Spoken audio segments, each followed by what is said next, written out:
Physics का रिश्ते नाबूद करने के लिए फिर से स्वागत है वेव फिजिक्स हजारीबाग के यूट्यूब चैनल पे। दोस्तों उम्मीद है आप मस्त होंगे, स्वस्थ होंगे, बहुत अच्छे होंगे। पिछले क्लास में प्रोजेक्टाइल मोशन पे मैंने पहला वीडियो बनाया था। टॉपिक का नाम था टाइम ऑफ फ्लाइट। टॉपिक का नाम क्या था दोस्तों? Time of flight. आज मैं फिर से उसका सेकेंड इंपॉर्टेंट टॉपिक जिसका नाम है हॉरिजॉन्टल रेंज। दोस्तों अगर फिजिक्स का नेस्ते नाबूद करना है तो आप मेरे चैनल से जुड़ जाएं, फिजिक्स का आप हीरो बन जाएंगे। तो चलिए आज हम लोग नेक्स्ट टॉपिक कवर करते हैं हॉरिजॉन्टल रेंज। ठीक है, तो हॉरिजॉन्टल रेंज क्या है? सबसे पहली बात हम देखेंगे कि अगर किसी प्रोजेक्टाइल को, किसी ऑब्जेक्ट को अगर जमीन से कुछ एंगल बना करके अगर हम प्रोजेक्ट करते हैं, मान लेते हैं ये थीटा एंगल बना करके हमने इसको प्रोजेक्ट किया, तो जैसा कि आप जानते हो ये स्ट्रेट लाइन मूव नहीं करेगा। ये क्या करेगा? इस तरह के पैराबोलिक पाथ पे मूव करेगा और दोबारा जमीन पे आकर के ये टकरा जाएगा। तो आपने देखा कि पहले इस पॉइंट पे था और अब ये यहां पर है, तो हॉरिजॉन्टल डायरेक्शन में एक डिस्प्लेसमेंट हुआ है। इस हॉरिजॉन्टल डायरेक्शन के जो डिस्प्लेसमेंट है इसी को हम कहते हैं हॉरिजॉन्टल रेंज। यहां से फेंका गया, ये यहां जाकर टकराया, तो उसका रेंज कितना हुआ यहां से, जिसे हम r से रिप्रेजेंट करते हैं। अब देखना ये है कि आखिर ये जो प्रोजेक्टाइल यहां पे फेंका गया, कुछ एंगल पे फेंका गया, इसमें दोनों का हिस्सा है, इस वेलोसिटी में दोनों का हिस्सा है, एक हॉरिजॉन्टल का है, दूसरा वर्टिकल का है। तो हॉरिजॉन्टल डायरेक्शन में जो उसका कंपोनेंट होगा उसको हम बोलते हैं ux। क्या बोलते हैं उसको? ux।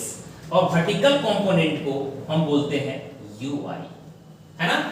वर्टिकल कंपोनेंट रिस्पांसिबल है वर्टिकल डायरेक्शन में डिस्प्लेसमेंट के लिए और ux है रिस्पांसिबल हॉरिजॉन्टल डायरेक्शन के डिस्प्लेसमेंट के लिए। ठीक ना? तो चलिए हम ये जानना चाहते हैं कि हॉरिजॉन्टल डायरेक्शन में जो मैक्सिमम डिस्प्लेसमेंट हुआ है उसी को हम रेंज कहते हैं। उसका एक्सप्रेशन कैसे डिराइव करेंगे? तो एक्सप्रेशन हम लोग डिराइव करते हैं। एक्सप्रेशन किसका? उसी का, हॉरिजॉन्टल रेंज का। तो एक काम करते हैं, सबसे पहली बात, जैसा कि आप जानते हो कि यहां पर हॉरिजॉन्टल डायरेक्शन में किसी तरह का कोई एक्सेलरेशन नहीं है, मतलब ux क्या लेंगे हम लोग? ax क्या लेंगे हम लोग? 0, है ना? हॉरिजॉन्टल डायरेक्शन में एक इनिशियल वेलोसिटी है, एक्चुअली फेंका गया है इधर, ये ना तो x के डायरेक्शन में है और ना ही ये y डायरेक्शन में। इसको हमने दो कंपोनेंट में तोड़ा, एक ux और दूसरा uy। ux x की तरफ और uy y की तरफ। तो यहां पे हॉरिजॉन्टल डायरेक्शन में जो वेलोसिटी होगा वही रिस्पांसिबल होगा हॉरिजॉन्टल डायरेक्शन में डिस्प्लेसमेंट करवाने के लिए। आखिर ये पहले यहां पर था, अब चल करके यहां पे आया, तो इसके लिए कौन रिस्पांसिबल था? तो इसके लिए रिस्पांसिबल है ये जो प्रोजेक्टाइल है उसका हॉरिजॉन्टल वेलोसिटी ux, वही रिस्पांसिबल है कि हॉरिजॉन्टल डायरेक्शन में डिस्प्लेसमेंट करवाए। मतलब ये हॉरिजॉन्टल डायरेक्शन में जो इनिशियल वेलोसिटी है वो कितना लेंगे हम लोग? इसको कैसे तोड़ेंगे? u cos theta. आपको मैंने वही फंडामेंटल चीज बताया है कि जब भी कंपोनेंट तोड़ने की बात आए एकदम परेशान होने की कोई आवश्यकता नहीं है। एक मिनट शॉर्टकट ट्रिक बता रहा हूं कि ये मान लेते हैं कोई डंडा है, डंडे को मरोड़ रहे हैं थीटा की तरफ तो वो cos में टूटेगा। इस डंडे को अगर थीटा के अपोजिट मरोड़ेंगे तो साइन में टूटेगा। इतनी सी बात याद रखना है, हर जगह पे इजीली आप कर लोगे, बहुत कोई दिक्कत होने वाला नहीं है। ठीक है, तो ये क्या हो गया? ये u है तो हॉरिजॉन्टल कंपोनेंट क्या हो जाएगा? u cos theta. ठीक है, अब देखो यहां पे अगर हम इक्वेशन ऑफ मोशन लगाएंगे, applying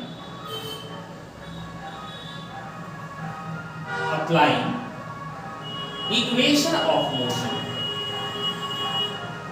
equation of motion in horizontal direction, in horizontal direction.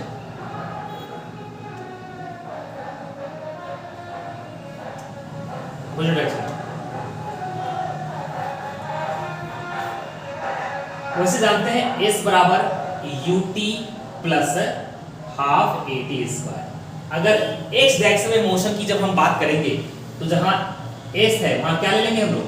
x ले लेते हैं, ऐसा ही, ठीक ना?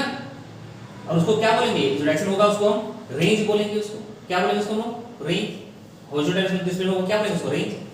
और u को क्या लेंगे हम लोग, ux, ये t हो गया प्लस 1/2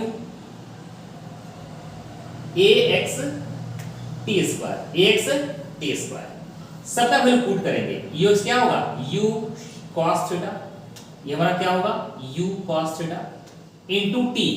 दोस्तों यहां t क्या लेंगे, ये जितने देर में यहां से उड़ करके जमीन पे टकराएगा उतना ही देर में ये ux अपना हॉरिजॉन्टल डायरेक्शन में डिस्प्लेसमेंट करवाएगा।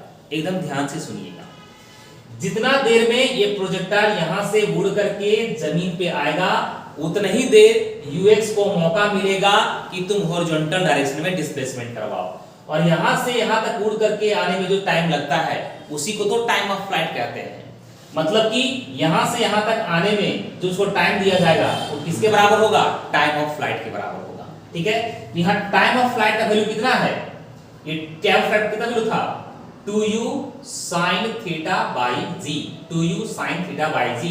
यहां पुट कर देंगे 2u sin theta by g plus 1/2, यहां पे क्या है ax।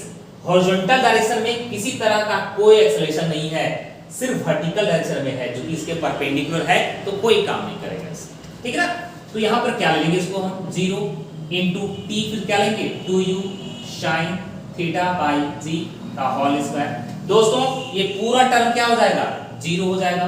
तो बचेगा क्या, तो बच जाएगा आपका u square sorry u cos theta into 2u sin theta by g। बस, तो अब यहां 2u दिख रहा है, पहले तो 2 दिखा हमको, तो 2 को पहले लिखेंगे, एक u दूसरा u है ना, क्या हो जाएगा ये u square cos theta sin theta.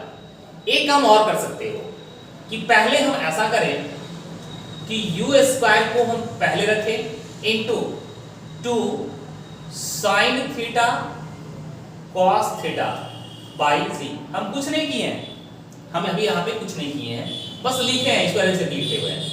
ये u स्क्वायर हो गया दोस्तों, ये 2 sin थीटा cos थीटा, ये होता है cos 2 थीटा, ये ट्रिग्नोमेट्रिक फार्मूला है बाई g। अब बगल में लिख सकते हो 2 sin थीटा cos थीटा, ये क्या होगा sin 2 थीटा। ये बड़ी इंपॉर्टेंट बात है, आपको हमेशा याद रखना होगा। मतलब कि फाइनली हम लोगों ने देखा कि यहां पर जो रेंज आएगा वो रेंज क्या हो जाएगा आपका u square cos 2 theta by g। इसको याद रखना है, मैंने आपको मक्खन की तरह समझाया है। ठीक है, इसको याद रखें, क्या हो जाएगा u square cos 2 theta by g, यही होगा रेंज का फार्मूला। किसका फार्मूला हो जाएगा ये, रेंज का। तो अगर आप मेरे चैनल पे नए हैं तो वीडियो को आप देखें, दोस्तों में शेयर करें और चैनल को भी जरूर सब्सक्राइब करें। और आपके लिए खास तोहफा लेके मैं आया हूं, 11th और 12th के स्टूडेंट के लिए मैं क्रैश कोर्स लॉन्च किया हुआ हूं, जो कि फ्री में 1 बाय 1 सारे स्टार्टिंग से सारे टॉपिक को बड़े अच्छे से पढ़ा करके मैं आपके YouTube पे डालूंगा।